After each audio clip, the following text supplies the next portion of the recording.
Guys, I'm gonna say it. I'm getting kind of bored of watching car crashes all the time. Not gonna lie. It's getting a little bit boring watching car crashes every day. We thirst for chaos. We can always find something else, chat. We got a Lazy Masquerade video we can watch. Disturbing things I found on the internet. Volume 9! The Queen of England is Slender Man. Interesting theory. How do you know? Bored of car crashes? I miss the old pig. I remember the good old days. Yesterday? Yeah. Not my streamer. My streamer would never say that.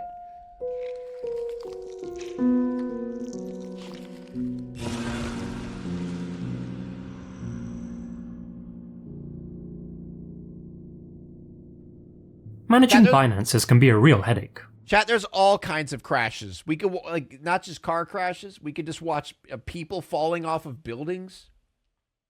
Like, let's just watch people die. Let's, cut out the middleman. Right? Let's just cut out the middleman. Let's just watch people die.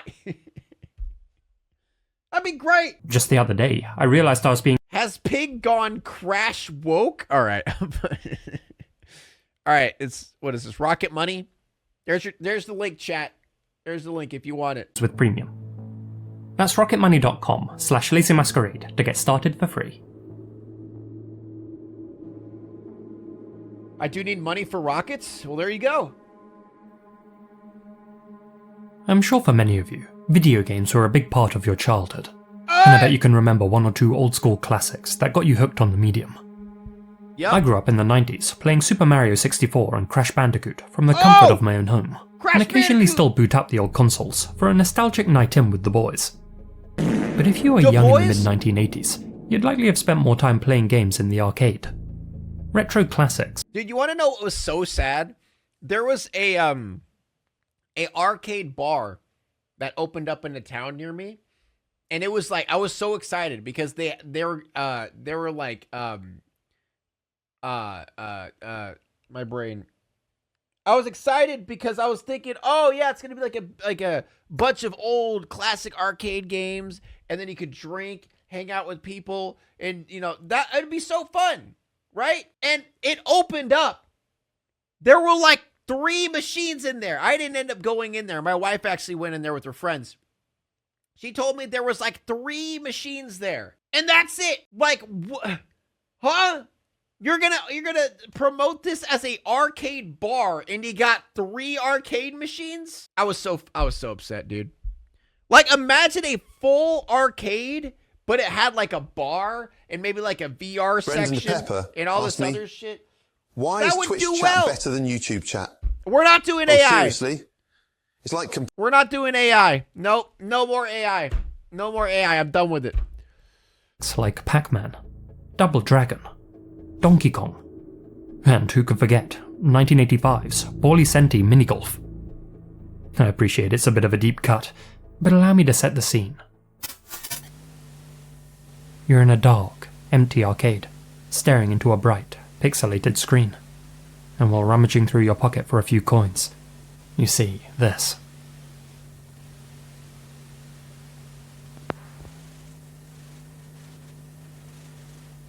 Bonka Giga. It just goes right back to the game. It's just like, what? I would leave immediately? Yeah. Following the example of milk cartons and PSAs, in the 90s... one in Atlanta, full PC setups, current gen consoles. I think there is VR, also a bar. The drinks are weak, but the food is really good. See, that's what I'm saying. I feel like they should have everything. Like classic arcade games, maybe like a PC lounge, a VR, like if it had everything, that would be so cool. 1980s, the faces of missing children sometimes appeared on arcade machines. It is kind of a gamble to have a place like that, though. The 2 most famous examples are these boys, Taj Allen Merriman and Stephen Philip Curtis, who both featured on Bionicpigtv minigolf. Their faces would appear as the machine cycled through different displays, from the title screen, to gameplay footage, to the high scores, and then, almost like a jump scare, to this. Though it does... I'm just reading the text. This is a very weird way to get people to look like something ripped from an analog horror series. I can assure you that this static screen really was used, and the youths shown really had gone missing. Due to the digitization, the faces have an almost uncanny quality to them. That, and the sheer unexpectedness of seeing a missing persons poster pop up on your arcade machine, was enough to burn these photos into many developing brains. After all, the vast majority of people who came across these images were kids themselves. Over on the Atari Age forum, user Thunderfist was able to shed some light on what became of one of these boys. Years ago, I remember seeing a mini-golf arcade game in a gas station near me. I wasn't able to play, there is a place but I where remember I live watching the demo called and seeing the screen Tavern. with 2 missing boys. It has 20 pinball machines, old score arcade games, emulators, and board games. It also has mixed drink space of popular games. Dude, that'd be sick. You know, I think we need more of those, man. We need more of those. That was the only time I'd seen that done in an arcade game. Although I have read suggestions that other Bionicpigtv games, perhaps Give Me a Break being one of them, also did this. I always wondered what became of the 2 boys in minigolf, and decided to look into their cases. Downloading and playing set 2 of minigolf in MAME, I took a screenshot of that particular screen, and took down the information on the 2 boys. Taj Allen Merriman's fate was easily found. It seems his was a family abduction, and he was found safe around July 12th, 1985 in Georgia.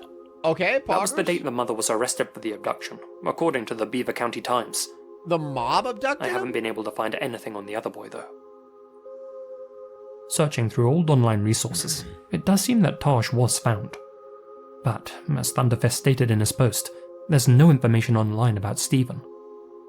Several other forum users were able to locate a Stephen P. Curtis, living close to Hoquiam, where the poster said he had last been seen, but that finding's far from official.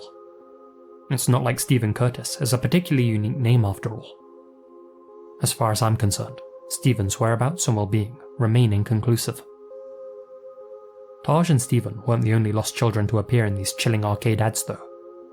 Other grainy faces that appeared on Bionicpigtv cabinets included Melinda Marie Smith, April Rose Yates, Daniel Godfrey Owens, Charles Brandon Morris, and likely numerous others that haven't been brought up on the internet yet. Games? And of all of them, Taj is the only one confirmed to have been found. The implementation of these digitized photos was an experiment by Senti Technologies to see whether such a strategy could aid police investigations. But, as you've heard, the experiment's success was limited, and the practice didn't last. I mean, just thinking about, like, I know it was, like, further back then, but it's, like, it's just on one game, and it's like, what if that game's just not popular? Like, what if, like, people just get bored of that game and no one plays it anymore? Then, like, who the fuck's gonna see it? Large number of eyes on it, more eyes on those at the time. I realize that. But, like, think about the concept of that. Like, what if the game just wasn't popular? It was the 90s, so it's kind of fucked up. I don't know. I just, like, the pics looked like they were taken by a Game Boy camera. It was the 90s. More young eyes? Yeah, I get that. Everything was fucked in the 80s and 90s. Yeah, good point. I mean, I don't know. I guess it was a good idea at the time, thinking about it. Like, thinking about if it was the 90s, and they're like, you know what? A bunch of children play games. You know? I don't know, maybe at the time it was a good idea. Maybe I'm just, fellow you know, YouTuber spoiled Pixels After Dark was able to find a playable ROM of the minigolf arcade game online and demonstrated how the feature worked. The faces of these lost sprogs didn't appear by default, but on the dip switch menu, the machine's owner would have been able to activate the display Damn it, why does that happen? My headphones. Kids option, okay, and could manually choose to mark them as located or not. Eerily, as far as we know, that located feature was only ever used for one of the missing youngsters, Taj. As for the others, well, in Pixels After Dark's words, we can only hope that they got the good ending too. Many of these old Bionicpigtv arcade cabinets still exist today, in private collections, vintage bars, and retro arcades, and in their code hide the relics of a failed experiment.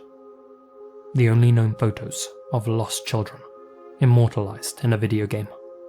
Their faces frozen in time. Their fates a mystery. Their stories untold.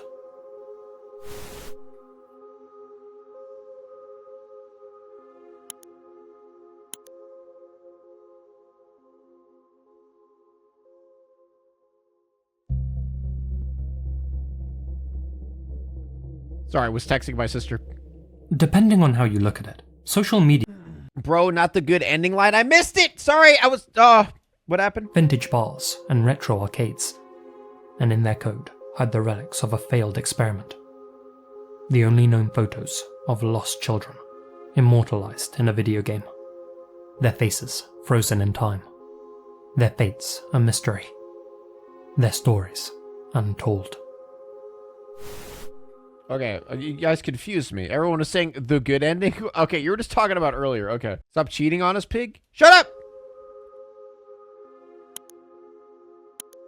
It's his other chat he's cheating? Yeah, I'm just over here just like messaging YouTube chat. Yeah, fucking Twitch chat is pissing me off today, guys. You guys are so much better. It's like moving on.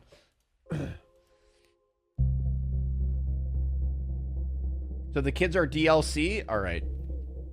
Depending on how you look at it, social media could be considered a blessing or a curse. Though most of us use it to connect with others, share information, and generally kill a few spare minutes, not everyone engages with it that way. For the lonely, it's a I thought everyone was really good on social media. Cold comfort. For the terminally online, an addiction. And for the most depraved among us. Isn't that like all of you guys?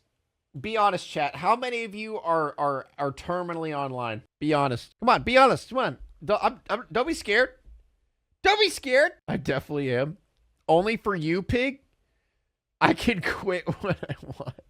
It's not an addiction. I can quit whenever I want. I just don't feel like it right now. I've never been offline, to be honest. He is wired in. Stop guys. it. Get some help. Heath is wired in. He's got the Matrix thing jammed into the back of his head. A hunting ground. I could turn off my phone Over at 2 any months in moment. 2017, 8 women, aged between 15 and 26, disappeared from various prefectures in and around Tokyo, Japan. And they all had something in common. Before vanishing, they'd all been in contact with a mysterious Twitter account. One ominously named Hanging Pro. Oh, no. Unbeknownst to his friends and neighbors, Takahiro Shiraishi wasn't the polite, gentle, and docile young man that he portrayed himself to be. Oh, man. Edgy Twitter users. Edgy Twitter user that actually became murderer? Wait, Twitter? Chat, I only know what X is. What the heck is this Twitter stuff? What is this Twitter nonsense? I only know X. Though outwardly, he acted the right way, said the right things, and stayed out of trouble. In reality, he was a hollow shell of a human being. One incapable of empathy. He had friends. He tried hard at school. He played sports and indulged in hobbies. But there was nothing that truly interested him. Well, aside from one thing. At some point in his youth, he had developed a morbid fascination with ropes. His sister had once walked into his bedroom when they were young and found Takahiro and a friend playing the choking game, tugging on makeshift nooses. So yeah, as a child, what games did you play? You know, jump rope.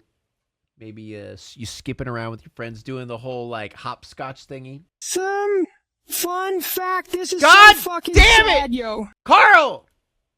Shut up! No, I choked my friend. What? Yeah, I choked him. I just saw how far I could choke him before he died. You know? Turn it off, pig. I can't. All right? I need to be a good boy and allow you guys to do these things. Okay? Nooses that they had wrapped around each other's necks till they were blue in the face. It was an interest that he had carried with him into adulthood. Hey, bro, you wanna come hang out with me? Yeah, man, what do you want to do? I don't know, maybe like this kind of sound crazy. Like, you want to just like choke each other? Yo, for real? Yeah, man, like you choke me, I choke you, see how long we could go. Yeah. Fuck yeah. Yeah. Oh, that's hot. An average student with average grades, Takahiro would go on to graduate from high school, but opted not to enroll at university. Just a couple silly Instead, teens choking he each other. relocated to Tokyo and got a job in Shinjuku's Kabukicho, a seedy entertainment district notorious for its red lights. His job there was simple: to lure attractive young women into certain bars and convince them to become escorts. Certain balls. It was a job that required charm rather than brainpower. But there was just one problem with that. Takahiro was scared of women. Their mere presence made him I sweat had and a friend stutter. in middle school that asked me to hold a knife to her throat. I obviously refused. And you're supposed to be dumpster diving for ham scraps, you six-piece chicken McNobody. Get out of my seat! As such, he found a workaround. Rather than approaching women face to face like most scouts, he instead scoured social media for the beautiful unemployed and told them how much money they could make doing so-called night work. It was a strategy that proved surprisingly effective. Even among the other workers in Kabukicho though, Takahiro had developed a reputation and earned himself the nickname, the Creepy Scout. But they didn't just call him creepy because of how he That's interesting name. Thank you so much for 2 months, Claire.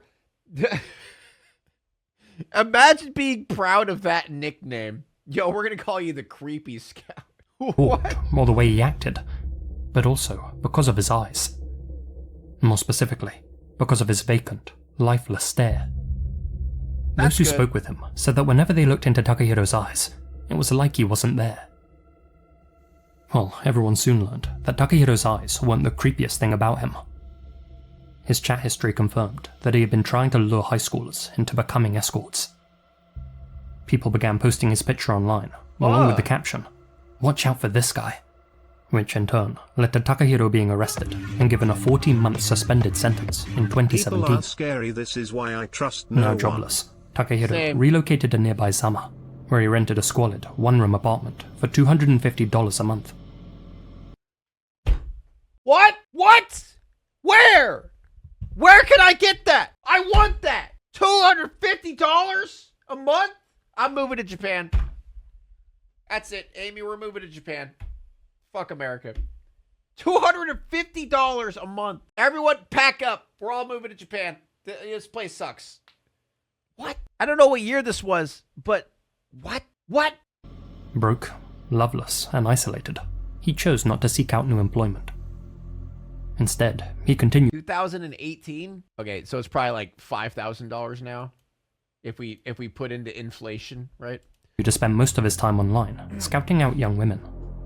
This time, for an altogether different purpose. Using a myriad of Twitter accounts, including the aforementioned Hanging Pro, Takahiro targeted young, lonely females that he came across on the internet, sometimes posing as a guru, skilled at helping other people end their own existence. Other times, playing the part of a miserable man, looking for someone to end himself with. His goal, at first, was to find a sugar Trying mama, to be Dazai? someone who could not only satisfy him carnally, but who could support him financially. And given how useless he was at talking with Trying women, to double he figured suicide? that he'd try and play the game of love on easy mode. And by manipulating the lonely, he figured he'd stand a better chance at winning. The first person to agree to meet with Takahiro was 21-year-old Mizuki Miura, a company employee from Atsugi.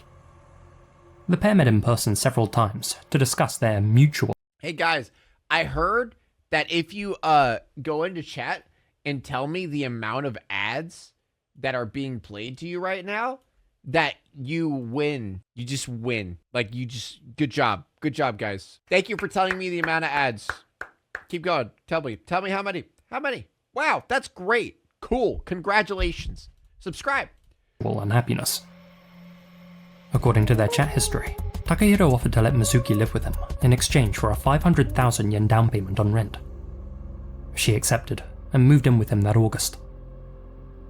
To begin with, their cohabitation went smoothly. But when Mizuki began getting close to another guy named Shogo Nishinaka, she suddenly disappeared. Yo, he plays bass? Dude, yeah, go for this guy. Named Shogo Nishinaka, she suddenly disappeared and became unreachable by both phone and social media. The same evening that Mizuki sent her final ever message, an anonymous post appeared on the message board, 2chan. Urgent. How to get rid of 50 kilograms of meat. Yeah, totally not a person. Just meat. What kind of meat? Nothing. Just meat. Just found a bunch of meat. What kind of... What the... The time it took you to write how many ads you watched, you could have been subscribed. Exactly. Exactly. Due to circumstances, I've got 50 kilograms of meat. But what Due to circumstance. can I do to get rid of it? Wow. I'm not a big meat eater, so I want to dispose of it as soon as possible. What? Due to circumstances? What kind of circumstances? After not hearing from Mizuki in 5 days, her new male friend, Shogo, went to Takehiro's apartment looking for her. And after stepping inside, he too was never heard from again. Jealous that Mizuki was falling for this Shogo guy, Takehiro confronted her on August 23rd. When Mizuki said that she didn't have any romantic feelings for Takehiro and that she saw him as more of a friend, the incel snapped. No. No! The incel rage! Oh, fuck. In a blind rage, he incapacitated her, SA'd her, and, not wanting her to go to the authorities, strangled the life out of her. And when Shogo came sniffing around, he butchered him. Oh! It was too late to turn back now, and so Takehiro decided that if women wouldn't give him what he wanted, he'd take it.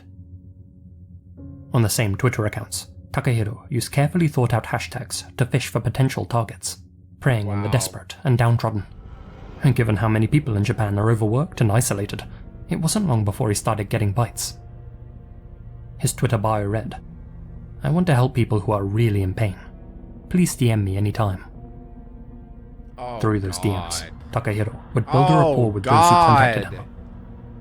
He would slowly break them down and earn their trust by promising to end his own existence alongside them. Wow. He'd also tell them not to discuss their private chats with anyone, of course. That was a deal breaker. Numerous other people are known to have vanished after agreeing to meet with Takehiro. How do you look at this man and be like, yeah, I can trust him? Kureha Ishihara, a high school freshman. Oh no. Natsumi Kubo, a senior.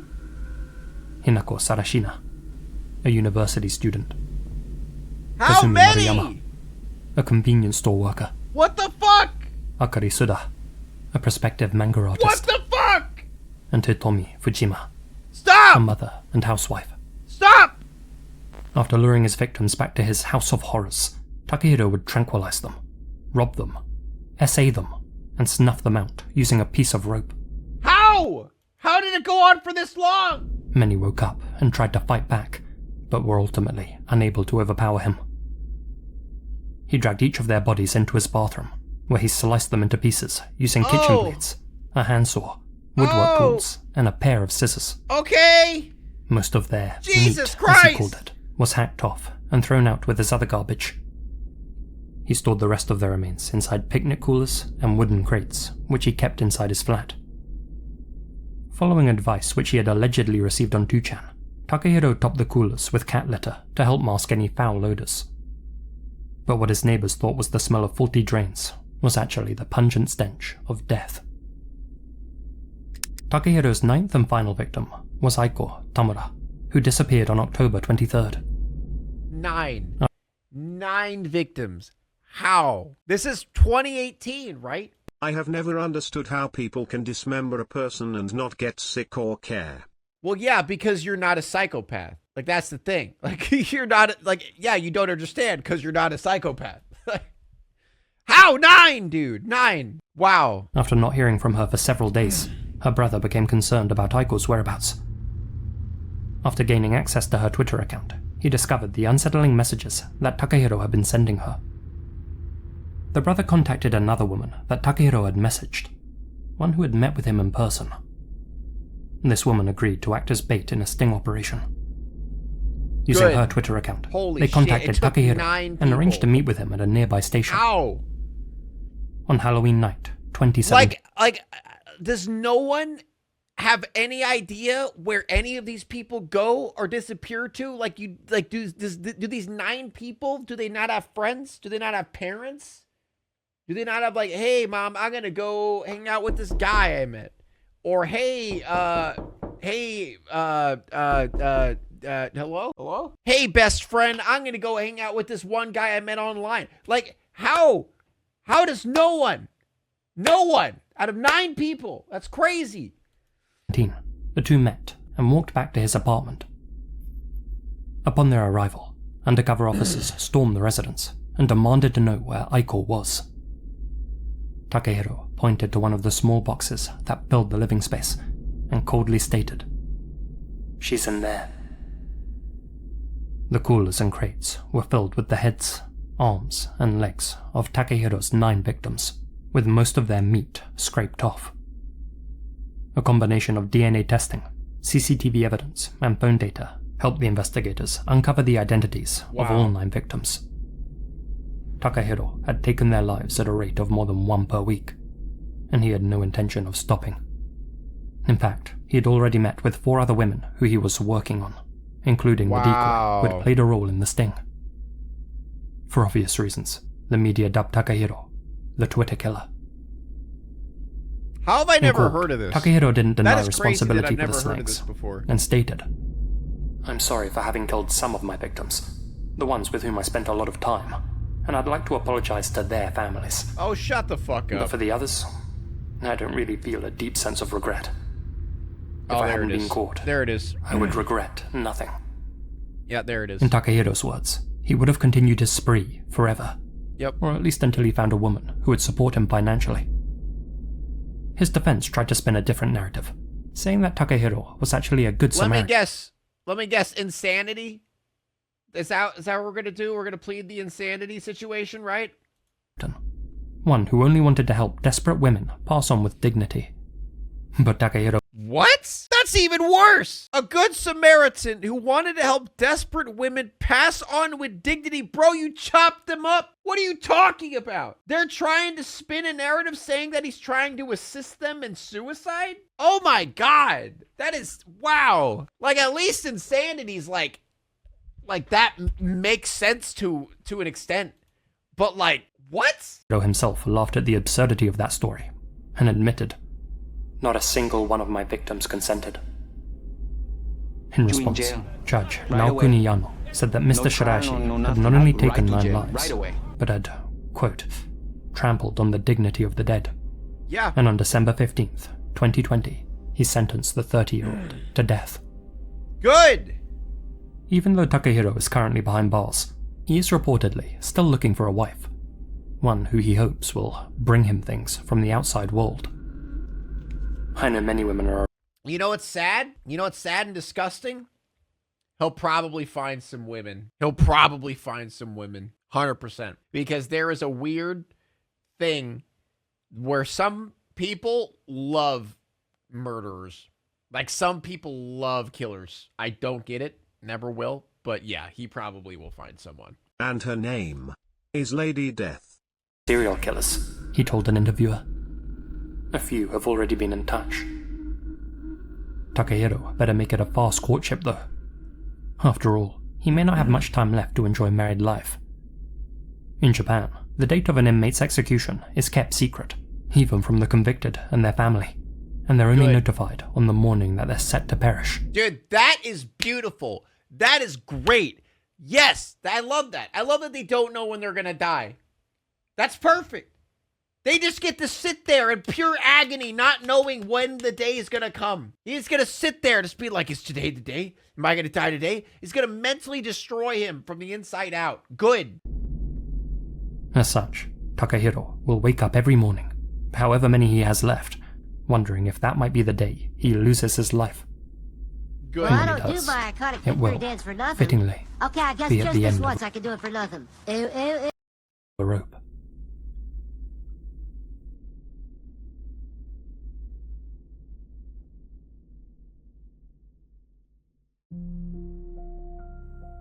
That was During rough. your adventures on the Holy internet, shit. you may have come across the term phrogging. For those of you who haven't, phrogging, as described by dictionary.com, is the act of secretly living in another person's home without their knowledge or permission. I've actually never heard of that. It's a concept that gets used a lot in no-sleep stories and creepypastas. But the thing is, phrogging is far from a mere urban myth. There have been hundreds of documented cases of unwanted visitors living in someone's loft, hiding inside their walls, or even sleeping under their bed. Yeah, I didn't know there was a term for it. The term derives from the frog's modus operandi, how they hop from pad to pad, either searching for a place to live, or just chasing a sick thrill. Typically, they avoid confrontation, only going so far as to steal the homeowner's food, toiletries, and privacy. But not all frogs are made equal. Some aren't content living in the shadows forever. Some make the leap into even more depraved acts. The year was 2019, and Brittany and James Campbell were a pair of military newlyweds stationed in Hawaii. With orders to stay on Oahu for the next 2 years, they picked out a family home where they could raise their 2 sons in peace, a modest 2-story house located on a safe. One thing I'm always like confused about with this stuff is how do people not know? I mean, I guess it's different because like, you know, I'm at my house all the time, right? Because I work at home. But I guess for like people who are like go to work and shit and are always like away from their house, I guess it makes more sense how they don't realize. But Honolulu cul-de-sac. In mid-September that same year, the Campbells left for a week's vacation to the US mainland. Wait, I think I've heard this one. Have I heard this one? Despite living in an island paradise, the couple were extremely eager to get away for a while, and not just to visit relatives. Unfortunately, Hawaii wasn't the fairy tale that they hoped it would be. Just a few months prior, they'd found their garage in a bad state. Someone had snuck inside, opened up all of their storage boxes, and arranged their contents into strange piles. At first, they believed that they had been robbed, but soon realized that no valuables were missing. A thorough search of the rest of the house turned up no further clues, so the Campbells chalked this incident up to some local youths messing around and did their best to forget about it. I would But not Brittany forget about that. couldn't That help but freaked me feel that out. something was off. Yeah. On multiple nights in the weeks leading up to their trip, she had been awoken by what she thought was the sound of doors slamming, floorboards creaking, and boxes being rummaged through. Yeah, I'm pretty sure I Every remember this one. Yeah, I remember. Time this she went one. to investigate the source of the noise, she found nothing, but they happened so frequently that Hello? they kept her perpetually on edge. Brittany raised her concerns with her Hello? husband James, and though he originally believed that she was just being paranoid, he too recalled several weird occurrences from recent months. He had found the front door mysteriously unlocked, personal effects out of place, and the computer's webcam switched on when nobody had been using it. Oh God. Most worryingly, while home alone one afternoon, James had been playing the piano when he suddenly got a strange feeling. He turned to see the silhouette of a man staring at him through the window, his face obscured by a thin curtain. Oh God, dude. The figure ran off, and James convinced himself that the man was just a neighbor listening to him play. No, dude, no. Yeah, I think I remember this one because I was like upset at like how they let so much go by. I think that's what it was. I think I was like, bro, how have you not called the cops? How have you not like bought cameras? You know what I mean? I think I remember I was annoyed. Still, in combination with all of the other strange happenings, the couple began to feel like they were losing their minds. Thus, they booked their holiday to the mainland. A week away, they thought, would do wonders for their well-being. When the family returned to their home on September 20th, they noticed something suspicious in their front yard. James's bike. Certain that he had left it locked away inside the garage, James told his family to wait in the car while he went inside to investigate. Oh no. But when he tried to open the front door, he could feel something, or someone, pulling against him on the other side. God James managed damn to it! pry the door Fuck you, dude. Fuck whoever did that. I hate you. open enough to make a gap. He peered through it, and locked eyes with a man he had never met. One who calmly, yet forcefully stated, "This is not your house." James managed to force his way into his own home. Yeah, I remember this guy. Oh yeah, I remember. Okay, yep. Found that this 20-something-year-old stranger was wearing his clothes. With a sledgehammer in hand, James managed to restrain the intruder, while Brittany contacted the authorities. What they later found inside the home was haunting. Almost every object in every room had been rearranged, with pots and pans piled in neat stacks, James's musical gear laid out in the living room, and their son's bedroom meticulously cleaned. Knives had been carefully placed atop James and Brittany's bed, laid out like tools on a surgeon's operating table. Yeah, I remember this. But the most disturbing discoveries were found on the family's laptop. The frog had left them a video using the webcam. In the footage, he performed a deranged parody of a makeup tutorial. More concerning, however, was a digital diary that the frog had been keeping. One which contained notes about each family member, detailing their movements and private conversations, confirming that the man truly had been living inside their home for several months, watching them. In a separate file, they found an extremely long document titled The Omnivore Trials, a rehabilitation of rat-like people. In what can only be described as a deranged manifesto, the frog explained his plan to turn the Campbell family from omnivores into Ezekiels. This included transplanting their hands and removing certain unnecessary organs. Jesus Christ. Today's trial consisted of trying to use makeup for cosmetic changes. It kind of failed, but I believe there will be progress. It's hard to figure out what to do because I still haven't had a real connection with the consultant. I want to get closer, but I guess we both have a fear of something that we are. I'm easily freaked out by human forms, and they believe I'm a narcissistic human, in a way.